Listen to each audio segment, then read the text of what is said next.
وهذا البلد الأمين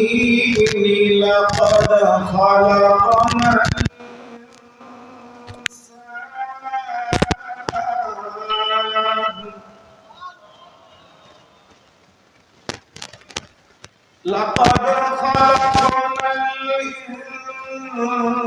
الإنسان في أحسن تقويم ثم رددناه أسفل سافلين صدق الله العظيم এরশাদ হচ্ছে কসম ডুমুরের এবং জাইতুনের এবং কসম তুরে সিনিনের এবং কসম এই পবিত্র শহর মক্কা নিরাপদ শহরের অবশ্যই অবশ্যই আমি মানব জাতিকে সৃষ্টি করেছি সর্বোৎকৃষ্ট দৈহিক অবকাঠামো দিয়ে।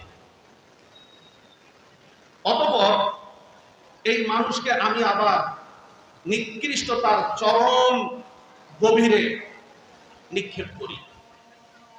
আ'আদানাল্লাহু মিন হাযিহিল ফিতান বারাকাল্লাহু লানা ওয়া লাকুম ফিল কুরআনিল আযীম ওয়া নাফা'নি ওয়া ইয়্যাকুম লিমা ফীহি মিনাল আয়াতি ওয়ায যিকরিল হাকীম ইন্নাহু তাআলা জাওয়াদুল কারীম মালিকুন বাররুন রাউফুর রহিম। সম্মানিত হাজিরিন,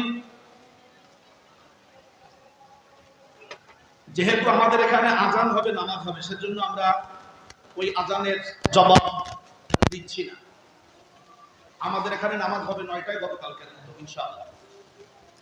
আল্লাহ রাব্বুল আলামিন সূরাতুত তিনের মধ্যে 3 আয়াতে 4টা কসম করেছেন। এক নম্বর হলো ডুমুর ফলে, জুমুর, আরেকটা হলো জাইতুন, আরেকটা হলো তুর পাহাড়ে, আর একটা হলো মক্কা শহর, নিরাপদ শহরে। এর মধ্যে আছে 2টি ফলের কথা, 2টি স্থানের কথা। 2টি ফলের কথা কেন বলেছেন, এটার উপরে মুফাসসিরিনে কেরাম অনেক কথা লিখেছেন। আমি সেদিকে গেলে আমাকে যে সময় দেওয়া হয়েছে তার মধ্যে আমি যেদিকে যেতে চাই সেদিকে যাওয়ার সুযোগ পাবো। আল্লাহ রাব্বুল আলামিন 4টা কসম করার পরে বললেন, অবশ্যই অবশ্যই আমি মানব জাতিকে সর্বোত্তম দৈহিক অবকাঠামো দিয়ে সৃষ্টি করেছি। একবার সবাই আস্তে পড়ে ফেলেন আলহামদুলিল্লাহ। আল্লাহ তাআলা আমাদেরকে যত প্রাণী সৃষ্টি করেছেন, যত প্রাণী, সব প্রাণীদের মধ্যে আমাদের দৈহিক গঠনটা সবার চেয়ে উত্তম, সর্বোৎকৃষ্ট দৈহিক অবকাঠামো। আমি তাকবীর শব্দের এই অনুবাদটা করেছি। আল্লাহ তাআলা আমাদেরকে এত সুন্দর দৈহিক অবকাঠামো দিয়ে সৃষ্টি করলেন কেন? এই কেনর উত্তরটা আল্লাহ তাআলা সূরাতুল বাকারা 30 নম্বর আয়াতে আল্লাহ তাআলা দিয়েছেন। সেটি হলো যে আমি তোমাদেরকে পৃথিবীতে খলিফা হিসেবে সৃষ্টি করতে চাই। وَإِذْ قَالَ رَبُّكَ لِلْمَلَائِكَةِ إِنِّي جَاعِلٌ فِي الْأَرْضِ خَلِيفَةً। আল্লাহ তাআলা ফেরেশতা মণ্ডলীকে ডেকে বললেন যে আমি পৃথিবীতে আমার প্রতিনিধি বানাতে চাই, খলিফা বানাতে চাই, সৃষ্টি করতে চাই, পাঠাতে চাই। এখন আমরা একটা ছোট্ট কথা বুঝবো, যেহেতু আল্লাহ তাআলা আমাদেরকে পৃথিবীতে সৃষ্টি করেছেন খলিফা হিসেবে, আল্লাহর প্রতিনিধি হিসেবে, আমাদের কাজ আল্লাহ তাআলার প্রতিনিধিত্ব করা। এই এই সামনে একটা শব্দ করবি না।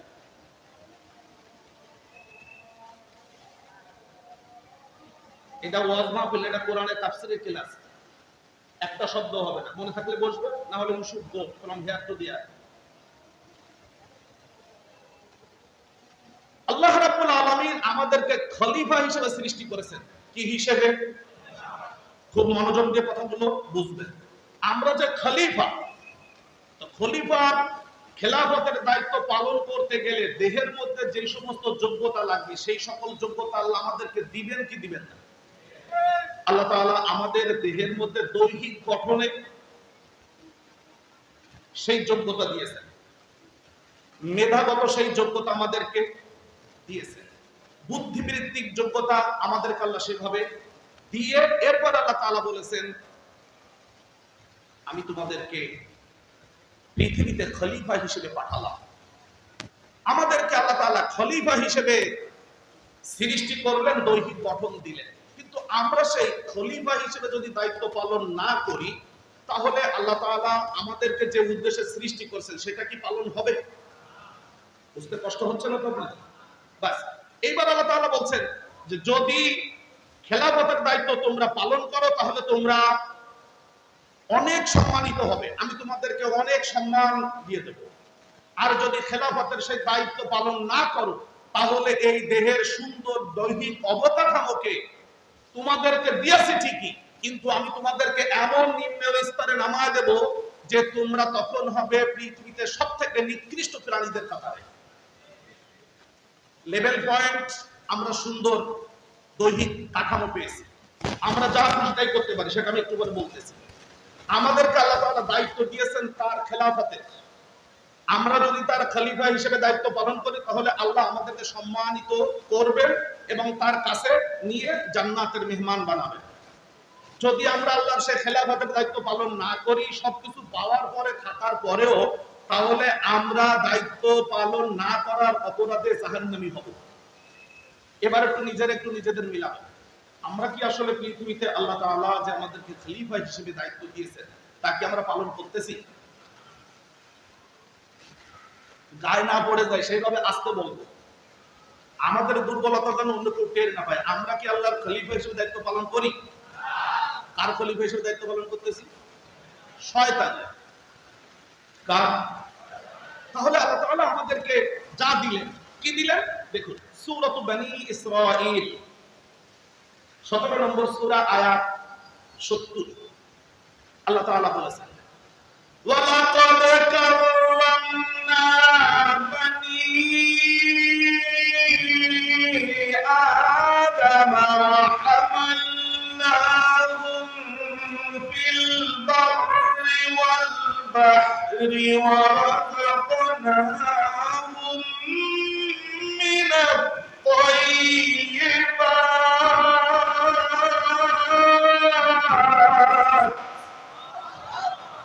وفضلناهم على كثير ممن خلقنا تفضيلا।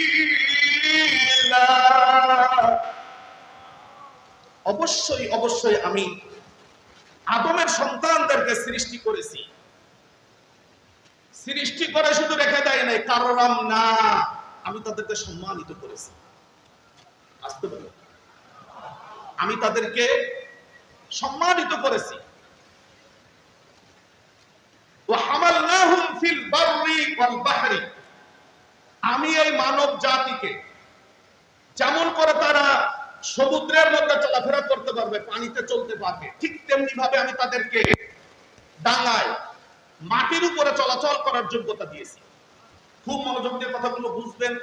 আল্লাহ তাআলা একই সাথে আমাদেরকে উভচর প্রাণী, ব্যাং, বুরমাইয়ুন হায়াওয়ানুন বুরমাইয়ুন, আপনি পড়িত, ব্যাং উভচর প্রাণী, যেমন জলেও চলতে পারে ডাঙায়ও চলতে পারে, কিন্তু তাই বলে আমরা ব্যাঙের মতো। আল্লাহ তাআলা বলছেন যে এই মানব জাতি তারা খেলাফতের দায়িত্ব পালন করার জন্য প্রয়োজনে তাদেরকে সমুদ্র পাড়ি দিতে হতে পারে, প্রয়োজনে নদী পাড়ি দেওয়া লাগবে। আমার দিনের দাওয়াত প্রয়োজন হলে সমুদ্রের ওপারে পৌঁছাতে হবে, তো সমুদ্রের ওপারে যাওয়ার জন্য তাকে সাঁতার কাটার জন্য পানিতে যে প্রাণীরা চলে, কুমির, হাঙর, মাছ, সেই মাছ আর কুমির হাঙর যেভাবে জলের ভেতর দিয়ে এক জায়গা থেকে আরেক জায়গায় চলে যায়, আমি মানব জাতিকে সেই যোগ্যতাও দিয়েছি, তারা পানি অতিক্রম করে এক জায়গা থেকে আরেক জায়গায় যেতে পারবে, তাদের আমি সেই দৈহিক গঠন দান করেছি। আসতে বলবেন। ঠিক পানির উপরে মাটিতে স্থলভাগে চলাচল করার জন্য তাদেরকে অন্যান্য প্রাণী যারা স্থলভাগে চলে তাদের সে যোগ্যতা, সেই যোগ্যতা আমি তাদের দান করেছি।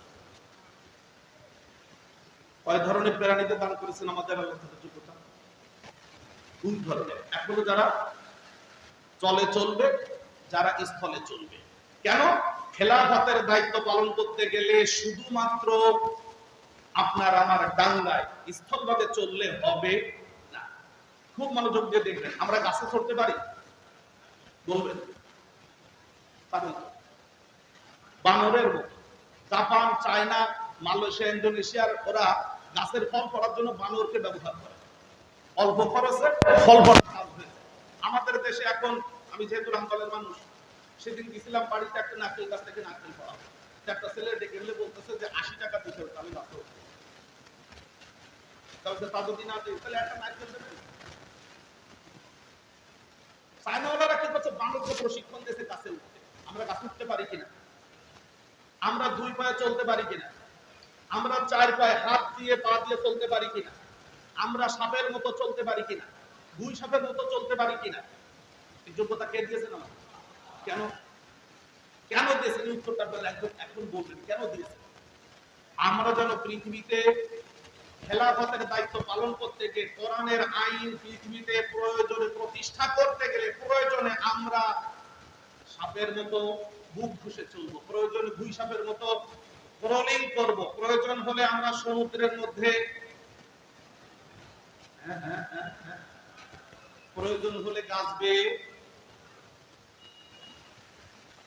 আপনাদের মাথার মধ্যে কি এটা কখনো আসছে যে আল্লাহ তাআলা আমাদেরকে এই জন্য তৈরি কখনটা তো সুন্দর করে দিয়েছেন? অন্যান্য প্রাণীরা লেখাপড়া করতে পারে না, আমরা লেখাপড়া করতে পারি। আমরা পরিকল্পনা করতে পারি, আমরা পরিকল্পনা বাস্তবায়ন করতে পারি, আমরা মেকানিক্যাল জিনিস তৈরি করতে পারি। সব কিছুর পেছনে আল্লাহ তাআলা আমাদেরকে একটা উদ্দেশ্য দিয়েছেন, তা হলো আমরা যেন এই পৃথিবীতে আল্লাহ তাআলার খলিফা হিসেবে দায়িত্ব পালন করি। এই এক জায়গায় এসে আমরা মার খেয়ে গেছি। আমরা আপাতত এখন আল্লাহ বিরোধী যারা, তাদের খলিফা হিসেবে আমরা দায়িত্ব পালন করতেছি।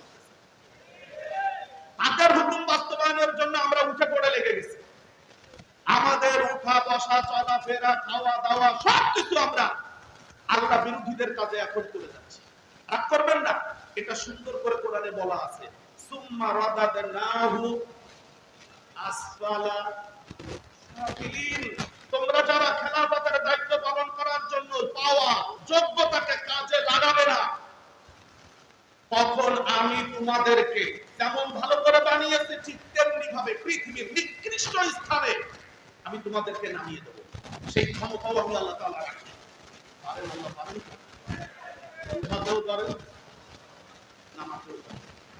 এখন আমি আপনাদেরকে ছোট্ট শুধু এই মেসেজটুকু দিতে চাইছি। আল্লাহ তাআলা সূরাতুল তিনের মধ্যে এই যে চমৎকার কথাটা বললেন, সেই কথাটার ক্ষেত্রে আমাদের খেলাফতের দায়িত্ব পালন করতে গেলে আমাদের আসলে কাজটা, এক্ষেত্রে রবি ইবনে আমির রাদিয়াল্লাহু তাআলা আনহু রাসূলুল্লাহ সাল্লাল্লাহু আলাইহি ওয়াসাল্লামের একজন সাহাবী, তিনি ইসলামের দাওয়াত নিয়ে গিয়েছিলেন সেই পারস্যের সম্রাট রুস্তুমের কাছে। রবি ইবনে আমির রাদিয়াল্লাহু তাআলা আনহু যখন রুস্তুমের কাছে দাওয়াত দিয়ে গেলেন, আপনারা রুস্তুমের নাম শুনেছেন? আবার কথা কয় এই কয় বলবো পুরো যতক্ষণ তৈরি মাথা বয় করে তো এটা তাফসীর না, পুরো কথা বলো। আমার ক্লাসে ছাত্রদের কথা বলতে নির্ভর করতে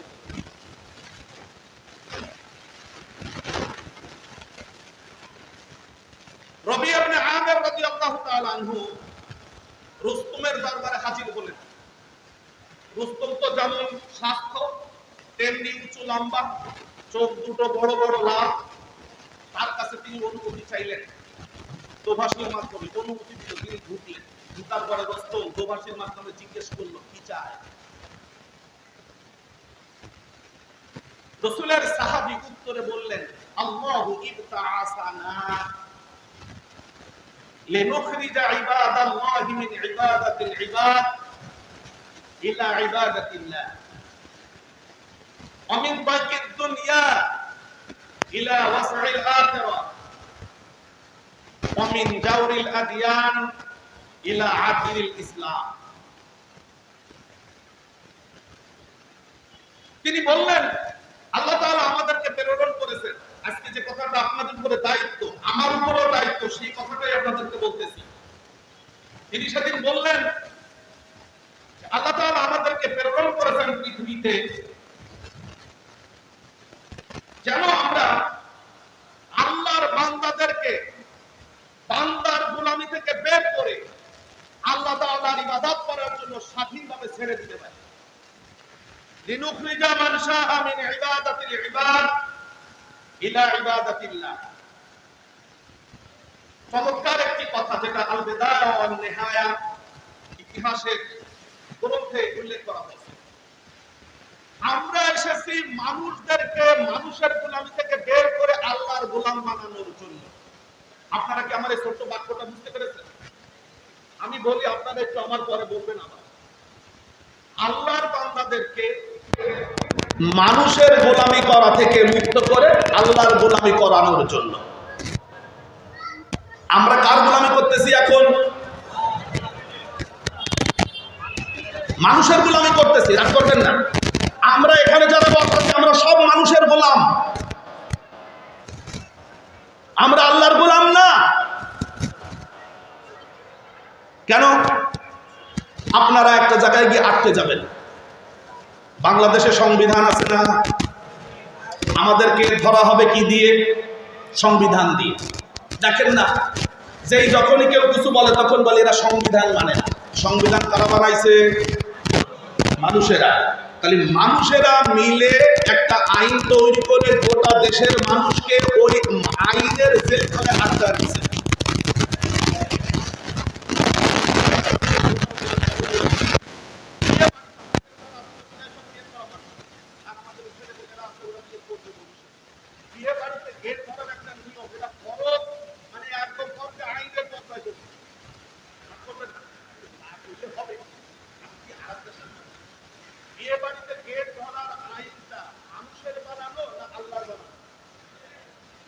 এই আইন মানতেছি না, সবাই মানতেছি না। যুবতী মেয়ের এসে গায়ে ফুল ফুটতেছে, এটা কি আল্লাহ বানানো আইন নাকি আমাদের বানানো আইন?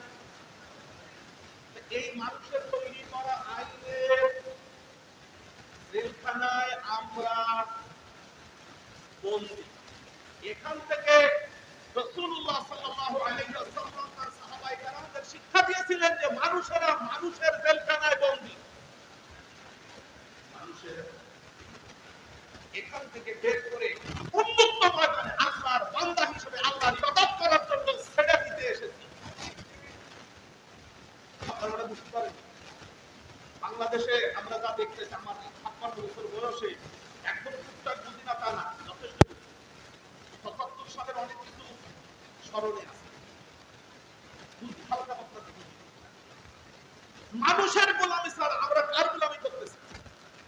ডাক্তার একটু বলবেন দিতে। ভারতে আজকে মুসলমানদেরকে মসজিদে ঢুকতে দেওয়া হচ্ছে না, মসজিদগুলো ভেঙে দিচ্ছে। বাংলাদেশেও যদি কেউ এসে বলে যে মুসলমানেরা মসজিদে ঢুকতে পারবে না, আপনারাও মসজিদে আসবেন না, জীবন বাঁচানো খরচ। তার মানে মানুষেরা আমাদেরকে যেটুকু আল্লাহর বিধান পালন করার সুযোগ দিচ্ছে, আমরা ওইটুকু পালন করে মনে করতেছি আমরা জান্নাতে চলে গেলাম। আমরা কার গোলামি করতেছি? আরো আসতে বলে, আরো আসতে বলে। গোটা বিশ্বে আমেরিকা গোটা মানব সভ্যতাকে গোলাম বানিয়ে রেখেছে জাতিসংঘের নামে।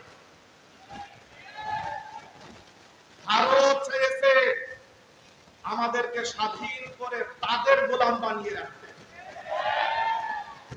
বাংলাদেশে যারা ক্ষমতায় বসেছে স্বাধীনতার পর থেকে, তারা সবাই এদেশের জনগণকে গোলাম বানিয়ে রেখেছে অদ্যাবধি। কেউ মানুষকে স্বাধীনভাবে আল্লাহর গোলাম হিসেবে কাজ করার সুযোগ দিতে চায় না। বিশ্বাস না হলে আমার সাথে চলুন, সরকার বানিয়ে রেখেছে ওদের জেলখানায়, আইনের জেলখানায়। একটা জেলখানা হলো দেয়াল দেওয়া, আর একটা হলো দেয়াল ছাড়া আইনের জেলখানা। দেখবেন পুলিশ আপনার সাথে বলবে, এই দেশটা বাড়াবাড়ি করবে না, কিন্তু আপনারা তো জেলখানায় কি আমার অপরাধ, আর আপনি কথা বলবেন না। ওর ক্ষমতার কাছে আমরা আশা, পুলিশের কাছে দাঁড়ালে আমরা সবাই কি আশা। রবি ইবনে আমির রাদিয়াল্লাহু তাআলা আনহু রাসূলের সামনে দাঁড়িয়ে বললেন, আল্লাহু ইবতাসানা, আল্লাহ তাআলা আমাদেরকে ইবতিআস করেছেন, প্রেরণ করেছেন, লিনুখরিজাল ইবাদ মিন ইবাদাতিল ইবাদ ইলা ইবাদাতিল্লাহ, আল্লাহর বান্দাদেরকে মানুষের গোলামি থেকে, বান্দার গোলামি থেকে মুক্ত করে আল্লাহর গোলাম বানানোর জন্য আল্লাহ রাব্বুল আলামিন আমাদেরকে পাঠিয়েছেন। অমিন তাইকিদ দুনিয়া ইলা সাকাতিহা, এবং দুনিয়ার এই সংকীর্ণ জীবন থেকে বের করে প্রশস্ত জান্নাতের পথ দেখানোর জন্য আমাদের পাঠিয়েছেন। আমরা কোথায় আছি? দুনিয়াটা কি জোরে বলুন, আরো আওয়াজ পাওয়া যাচ্ছে না নাকি? আওয়াজ দুনিয়ার জীবনটা কি? ইলা সাআতিহা, প্রশস্ত জীবনের দিকে তোমাদেরকে, মানুষদেরকে ডাকার জন্য আমরা এসেছি। আমরা যখন মায়ের পেটে ছিলাম, বয়স যাই মারে,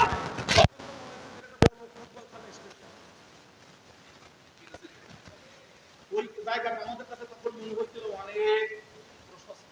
আপনারা এইবার একটু কল্পনা করেন, আমাদের যদি এখন সত্যি সেই মায়ের গর্ভের মধ্যে থাকার মতো 3.5 কেজি ওজনের একটা দৌড়াও তরুণদের যতটুকু অবস্থা, ততটুকু আমরা মায়ের পেটে ছিলাম, ওইখানে আপনারা প্যাকেট করে দিলে কি মনে হবে? এই প্রশস্ত দুনিয়া আছে, এখন মায়ের পেট কি মনে হয়? প্রশস্ত না সংকীর্ণ? হ্যাঁ, যদি তাই হয় তাহলে আল্লাহ তাআলা আমাদেরকে বলতেছেন, আমি তোমাদের জন্য যে জান্নাত বানিয়ে রেখেছি, সেই জান্নাতের প্রস্থ আসমান আর জমিনের দূরত্বের সমান, আর প্রস্থ যেটা সেটা তোমরা মানতে পারবে না। আমরা মানুষদেরকে এই সংকীর্ণ দুনিয়া থেকে প্রশস্ত জান্নাতের দিকে বের করার জন্য এসেছি। আপনারা মানুষদেরকে এই সংকীর্ণ দুনিয়া থেকে বের করে জান্নাতের দিকে পথ দেখানোর জন্যই আল্লাহ তাআলা আপনাকে, আমাকে, গোটা মানব সভ্যতাকে খলিফা বানিয়েছেন। কিন্তু আমরা যে খলিফা আমরা ভুলে গেছি। রাগ করবেন না, সেই ছোটবেলায় একবার একটা ঘটনা শুনছিলাম যে মামা ছাড়া ভাগ্যে কিছু, ভাগ্যে সবসময় মামার আগে। এবার ভাগ্যের বিয়ে বাড়িতে গেছে, এখন বড় জায়গায় বসতে ভাগ্যে মামা আসতে, আমি আমাদের আমি তো সবসময় আপনার বিয়ে কাজ করেন, আপনি আমার জায়গায় বসেন। এইবার কাজী সাহেব বিয়েতে পড়াচ্ছেন, এইবার বলতে বললেন যে বাবাজি আপনি বলেন,